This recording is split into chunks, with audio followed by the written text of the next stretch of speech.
김동인, 무지개. 비가 개었다. 동시에 저편 들판 건너 숲 뒤에는 둥그렇게 무지개가 뻗쳤다. 오묘하신 하느님의 재주를 자랑하듯이 칠색의 영롱한 무지개가 커다랗게 숲 이편 끝에서 저편 끝으로 걸치었다. 소녀는 마루에 걸터 앉아서 그것을 바라보고 있었다.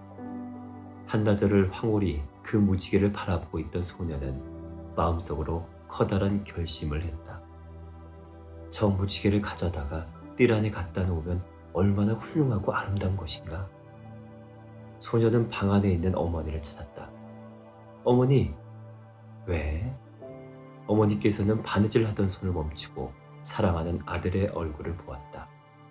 어머니, 저 무지개를 잡으러 가야겠어요. 어머니께서는 일감을 놓았다. 그리고 두러질 듯이 아들의 얼굴을 보았다. 얘야, 무지개는 못 잡는단다. 멀리 하늘 끝 닿는 데 있어서 도저히 잡지 못한단다. 아니에요. 저 들판 건너 숲 위에 걸려 있는데.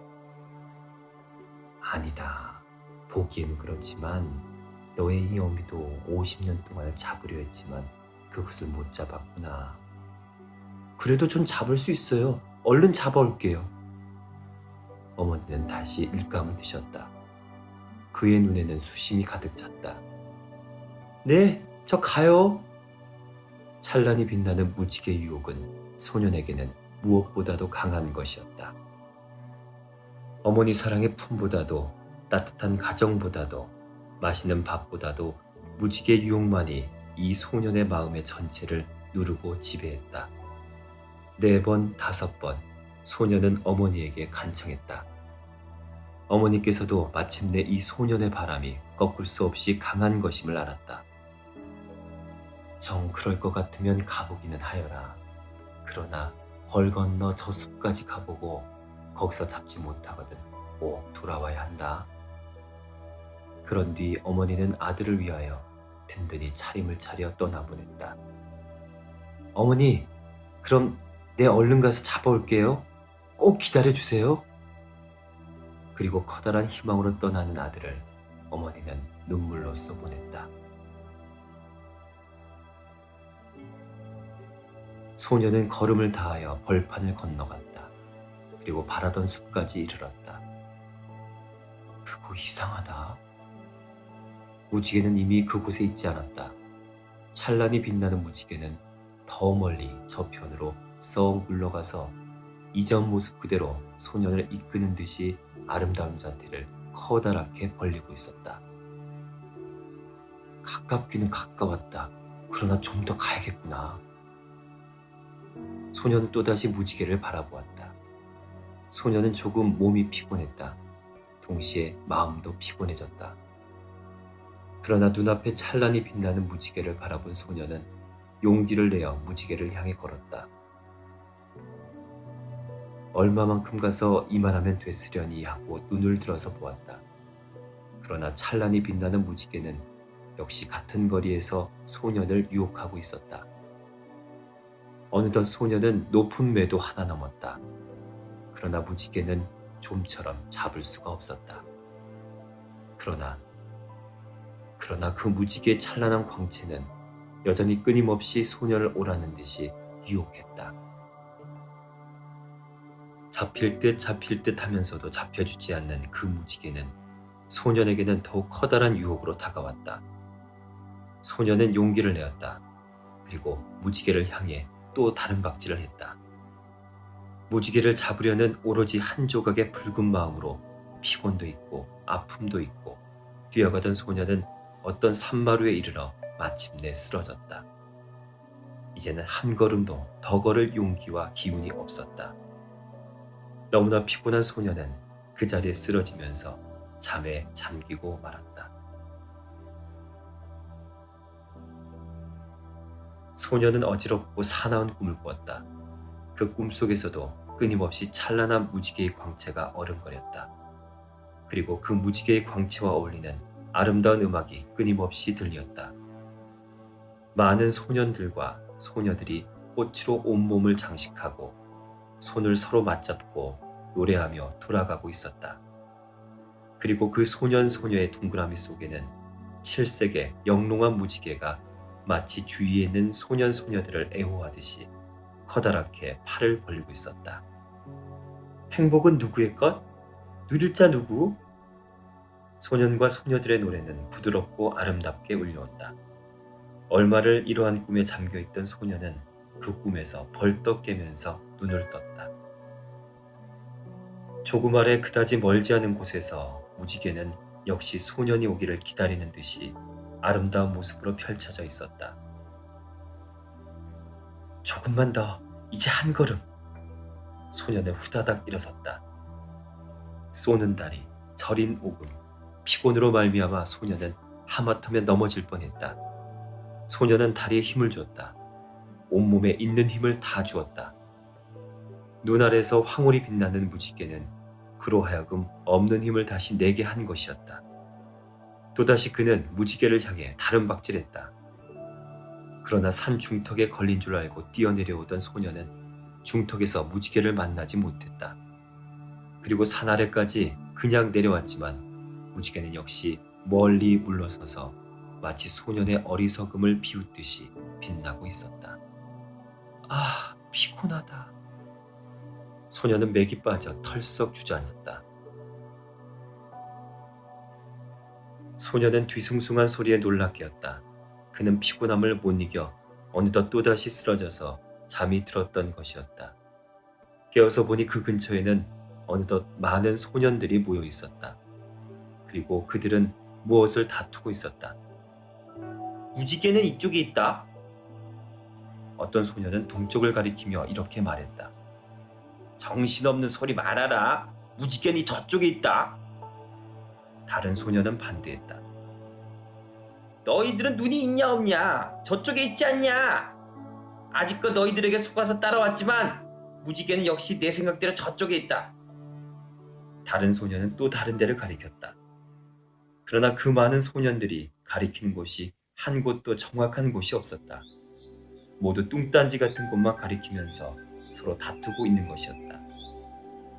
우리의 소년은 마침내 일어났다. 그리고 점잖은 웃음으로 그들을 찾았다. 여보세요. 당신네들도 무지개를 잡으러 떠난 분들이요? 그렇소. 당신네의 말을 들으니 무지개는 이곳에 있다 저곳에 있다 다투는 모양이지만 무지개는 바로 요 앞에 있지 않소? 소년은 무지개를 손가락으로 가리켰다. 다른 사람들은 소년이 가리키는 곳을 보았다. 그러나 그들에게는 무지개는 보이지 않는 모양이었다. 역시 다툼은 계속됐다.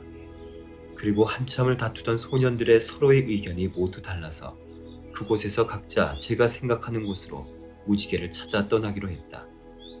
그것을 멀거니 바라보고 있던 우리의 소년도 마침내 일어섰다.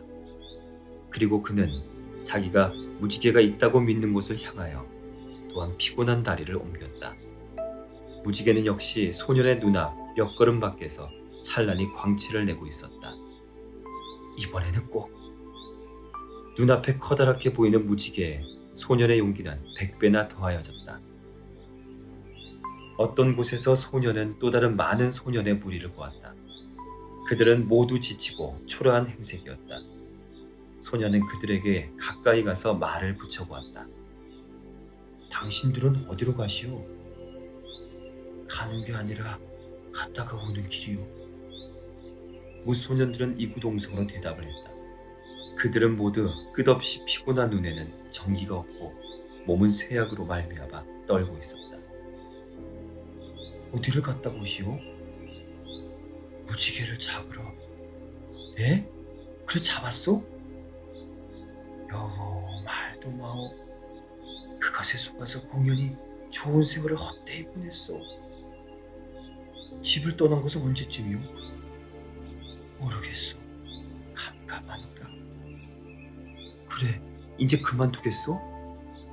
그만두고 말고 눈앞에 보이는 것 같기에 그것에 속아서 이제나 저제나 하고 이제껏 왔지만 이제 무지개라는 요 앞에 있지 않소?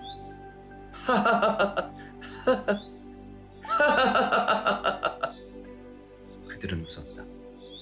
그러기에 말이오. 눈앞에 몇 걸음 앞에 있는 것 같기에 그것에 속아서 여태껏 세월만 옥송했어. 소녀는 낙담했다. 그리고 자기도 그만 돌아가 버릴까 했다. 그러나 이상하다. 그때의 그 무지개는 더 소년에게 가까이 오며 그 광채며 빛깔이 더욱 영롱해져서 단념하려는 소년으로 하여금 또다시 단념하지 못하게 했다. 아... 소년은 커다란 한숨과 함께 다시 용기를 냈다. 여보시오, 조금만 더 가봅시다 그려. 조금만. 소년은 그들에게 동행을 청했다. 그러나 그들은 끝끝내 듣지 아니했다. 몇 번을 권하여 본 뒤에 소년은 그들의 마음을 도저히 돌이키지 못할 것을 알았다. 그리고 그들과 작별한 뒤에 또다시 그 찬란한 무지개를 향해 길을 떠났다. 어떤 곳에서 그는 두 소년을 만났다. 그 두 소년은 무엇이 기쁜지 몹시 만족한 듯 웃고들 있었다. 소년은 그들에게 가까이 갔다. 여보시오, 말 좀 물읍시다. 무슨 말이오? 좀 이상한 말이나 당신네들 무지개를 못 보았소? 사실 소년은 그때 무지개를 잃어버렸던 것이었다. 어디로 갔나? 지금껏 눈앞에 찬란히 빛나던 그 무지개는 하늘로 솟았는지 땅으로 새었는지 호련히 그의 눈앞에서 그 아름다운 자태를 감추고 만 것이었다. 소년은 눈이 벌겋게 되어 찾았다. 그리고 종래 찾지 못해 낙담했을 때 그의 앞에 두 소년이 나타난 것이었다. 두 소년은 빙글빙글 웃었다. 무지개 말이요? 무지개는 우리가 벌써 잡았어. 소년은 낙담했다. 그리고 낙담에서 절망으로, 절망에서 비분으로 걷잡을 새 없이 소년의 마음이 꺾어져 나갈 때 이상도 하다. 역시 그의 앞에 다시 칠색이 찬란하게 빛나는 무지개가 문득 나타났다. 그 광채는 아직까지의 무지개보다 더 찬란했다. 또한 아직까지의 무지개보다 더 훌륭했다. 소년의 마음은 절망에서 단숨에 희망으로 뛰어올라갔다. 여보시오, 봅시다, 한번 봅시다. 무엇을요? 그대들이 잡았다는 그 무지개를. 두 소년은 장한 듯이 품 안에서 자기네의 장난감을 꺼내어 소년에게 보였다. 소년은 그것을 보았다. 그리고 하마터면 웃을 뻔했다. 그것은 평범하고 변변치 않은 기왓장에 지나지 못했다. 두 소년은 하나씩 기왓장을 얻어가지고 기뻐하는 것이었다. 이게 무지개요? 이건 기왓장이구려. 두 소년은 각기 자기네의 보물을 다시금 살폈다. 그리고 한 소년은 부르짖었다. 오, 무지개! 무지개! 나는 드디어 무지개를 잡았다. 이 무지개가 아니고 뭐란 말이오? 그러나 한 소년은 한참 정신없이 자기가 가지고 있는 물건을 보다가 커다란 한숨과 함께 그 무지개를 높이 들었다. 그리고 절망의 부르짖음을 발하였다. 아니로구나. 아니야. 이것은 무지개가 아니야. 아직껏 무지개로 믿고 기뻐하던 것은 기왓장에 지나지 못하노나. 그리고 그는 그 기왓장을 던지고 우리의 소년에게 말했다. 당신도 무지개를 잡으러 떠난 사람이요? 예. 우리의 소년은 대답했다. 그럼 우리 같이 갑시다. 나는 무지개를 꼭 잡고야 말겠소. 여기서 서로 뜻이 맞은 두 소년은 만족해 한 소년을 남기고 또다시 찬란히 빛나는 무지개를 잡으러 길을 떠났다. 두 소년은 험한 산을 넘었다. 물결 센 강을 건넜다. 가시덤불을 헤쳤다. 자갈밭도 지났다. 그들은 오로지 무지개를 잡으려는 열정으로 온갖 난관을 참으면서 앞으로 갔다. 그들은 가는 길에 수많은 소년들을 보았다. 어떤 사람들은 무지개를 잡으려다 잡지 못하고 낭망하여 집으로 돌아가는 것이었다. 어떤 사람들은 변변치 않은 물건을 얻어 기뻐하는 것이었다. 그리고 그 가운데 가장 많은 수를 정한 사람들은 무지개를 잡으려다 종래 잡지 못하고 심신이 피로하여 쓰러져서 괴로운 부르짖음만 바라는 것이었다. 아, 무지개. 그것은 마침내 사람의 손으로 잡지 못할 것인가? 그들은 목신 소리로 이렇게 부르짖으며 팔을 희적거리고 있었다. 그리고 그 가운데는 낭만과 피곤의 끝에 벌써 저 세상으로 간 사람도 많이 섞여 있었다. 이런 광경을 볼 때 두 소녀는 용기가 꺾여졌다. 그러나 더욱 훌륭한 무지개가 그들을 오라는 듯 두 팔을 벌리는 것이었다. 여기서 다시금 용기를 얻은 두 소녀는 무지개를 향해 험한 길을 앞으로 앞으로 가는 것이었다. 어떤 험한 산골짜기까지 이르러서 동행하던 소녀는 마침내 쓰러졌다. 이보시오, 난 이제 더 못 가겠소. 무지개는 도저히 잡지 못할 것임을 이제야 깨달았소. 동행하던 소녀는 이렇게 한숨을 쉬었다. 여보, 정신을 차려요. 여기까지 와서 이제 넘어진다니 웬 말이오? 소녀는 동행하던 친구를 흔들었다. 그러나 친구는 움직이지 않았다. 소녀는 다시 흔들었다. 여보시오, 정신을 차려요. 그러나 그때는 벌써 동행하던 소녀는 차디찬 몸으로 변하여 버렸다. 소녀는 거기서 통곡을 했다. 그리고 자신의 야망이 흔들거렸다. 무지개는 도저히 잡지 못할 것인가 하는 의심이 일어났다. 그러나 그때에 그의 눈앞에 다시금 찬란히 빛나는 무지개가 마치 그의 약한 마음을 비웃듯이 커다랗게 웃고 있었다. 위태로운 산길, 험한 골짜기, 가파른 매, 깊은 물, 온갖 고난은 계속 소년을 괴롭혔다. 그러나 그는 더욱 희망과 용기를 내어 무지개를 향해 가까이 갔다. 그러나 얼마를 더 간 뒤에 소년도 마침내 이제는 한 걸음도 더 걸을 수가 없게 되었다. 그리고 그는 거기서 무지개란 도저히 잡지 못할 것임을 처음으로 깨달았다. 그는 무겁디 무거운 몸을 땅에 내어던졌다. 그리고 드높은 하늘을 쳐다봤다. 무지개란 기어이 사람의 손으로 잡지 못할 것이니까. 아직껏 그와 같은 길을 걸은 수많은 소년들의 부르짖는 그 부르짖음을 이 소년은 여기서 또한 부르짖지 않을 수 없었다.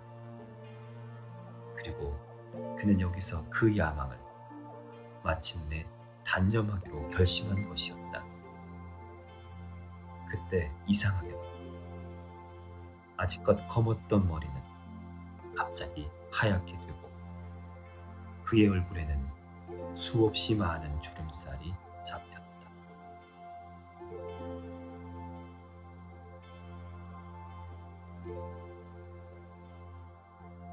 작가 소개.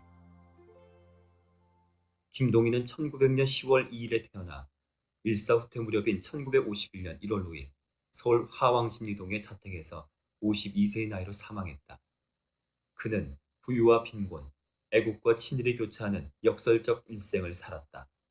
평양의 부유한 기독교 가정에서 태어나 일본에서 미술을 공부했으나 20세 이후 가세의 몰락으로 궁핍한 삶을 살았다. 그리고 1919년 독립운동에도 참여했으나 이후 기자 생활을 거쳐 1939년부터 황민하와 참전을 유도하는 친일 행각을 벌였다. 광복 이후 자신의 친일 행위를 인정하기보다 변명으로 일관했으며 불면증과 우울증 그리고 알코올 중독으로 고생하던 중 쓸쓸히 사망했다. 무지개는 그의 대표적 단편으로 개인적 삶과 대한의 독립에 냉소적이던 시절 집필됐다. 아마 청운의 꿈과 함께 유학을 끝내고 돌아온 그는 문학인으로서의 성공과 대한의 독립 두 가지 꿈이 있었을 것이다. 그러나 궁핍한 현실과 일본의 점령 상황은 그에게 돌이킬 수 없는 커다란 실망을 주었을 것이다. 어린 시절 가졌던 꿈이 모두 허망하다는 것을 느낀 그는 꿈과 행복을 상징하는 무지개를 찾아 떠났지만 결국 잡지 못하고 허송세월만 보낸 소년을 통해 자신의 처지를 한탄한 것이 아닐까. 청년 시절 독립운동가에서 친일 문인으로 전락한 김동희는 친일 반민족행위 진상규명위원회가 발표한 친일 반민족행위 705인 명단에 포함됐다. 독립의 꿈에 부풀었던 어린 소년 김동인 또한 찬란한 무지개를 찾아 나섰으나 그가 얻은 것은 쓸쓸한 죽음과 어두운 과거뿐이었다.